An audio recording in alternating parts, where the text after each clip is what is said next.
Hello welcome to all my dear students. आज का हमारा टॉपिक है स्प्रिंग पे। तो हम ये देखेंगे इसमें स्प्रिंग वाले कुछ, अगर हम स्प्रिंग को कट करते हैं तो उस पर स्प्रिंग कांस्टेंट पे क्या फ़र्क पड़ता है। तो हमारे पास दो प्रॉब्लम, प्रॉब्लम नंबर 1 और प्रॉब्लम नंबर 2। इसको सोल्व करने से पहले हम इसके बेसिस को जान लेते हैं क्या होता है। सबसे पहले लेट ये स्प्रिंग है ऑफ स्प्रिंग कांस्टेंट के, ये एक स्प्रिंग है, स्प्रिंग कांस्टेंट के, और इसकी जो लेंथ है वो है L। अगर हमने लेट इस स्प्रिंग को दो पार्ट्स में काट दिया, M और N के रेशियो में इसको हमने काट दिया।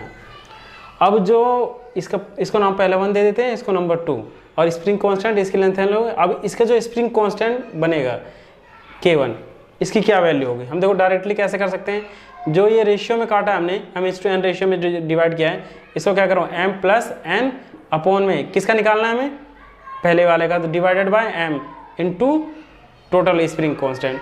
इसी तरह अगर हमें इसका निकालना हो सेकंड वाले का spring constant K2 equals to क्या होगा m plus n into k total spring constant upon में इसका पार्ट n। तो इस दोनों फॉर्मूले का इस्तेमाल करके हम स्प्रिंग कांस्टेंट निकाल सकते हैं।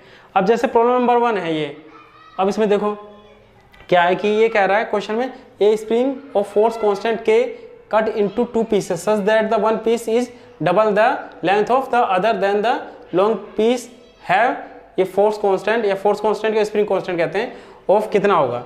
जैसे ये स्प्रिंग है,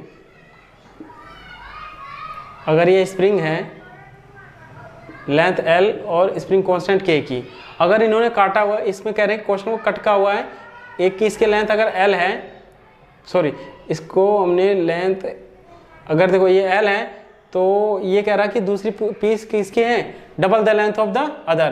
तो हम इसको क्या कर लेते हैं, अगर इसको 3L ले लो, इसको अगर L ले लेते हैं तो ये 2L है। पहले स्प्रिंग की जो लेंथ हो गई कितनी हो गई L, और दूसरी स्प्रिंग कांस्टेंट की लेंथ कितनी हो गई, double the length of first one. तो इसको हमने नंबर 1 दे दिया, इसको नंबर 2। इसका स्प्रिंग कांस्टेंट K1 होगा, इसका स्प्रिंग कांस्टेंट क्या होगा K2। तो इन्होंने पूछा क्या है, then the long piece will have a force constant of it. तो फोर्स कांस्टेंट K2 सेकंड वाले लॉन्गर वाला तो ये है, K2 की वैल्यू कितनी होगी, देखो K2 इक्वल टू क्या है m प्लस n, हमने इसको इस रेशियो में काटा है, तो क्या होगा 2L plus 3L, 2L plus L into spring constant total K इस वाले फॉर्मूले से, अपॉन हम किसका निकाल रहे हैं, इस वाले का, सेकंड वाले के लिए, अपॉन में 2L। देखो 2L और L कितना हो गया 3L, अपॉन में 2L इंटू K, L से L कैंसिल, कितना आ गया 3/2 K। तो K2 किसकी, इसकी वैल्यू कितनी आ गई, इस लॉन्ग पीस की स्प्रिंग कांस्टेंट 3/2 K। ये शॉर्ट ट्रिक है, इस वाले फॉर्मूला का हमें याद करके जिसका हमें निकालना है, देखो total into total spring constant upon में जिसका निकालना है। तो इस वाले फॉर्मूले का इस्तेमाल करके हम क्या कर सकते हैं, स्प्रिंग कांस्टेंट को निकाल सकते हैं। अगर जैसा अब इसी में है, अगर हम इस वाले में देखें, स्प्रिंग कांस्टेंट, ये spring is cut into 2 halfs. जो स्प्रिंग थी इसको दो हमने पार्ट्स में डिवाइड कर दिया है, ये स्प्रिंग कांस्टेंट K है और लेंथ L है, इसको 2 हाफ्स में डिवाइड कर दिया है। तो एक की लेंथ क्या होगी L/2 और दूसरी की भी क्या होगी L/2।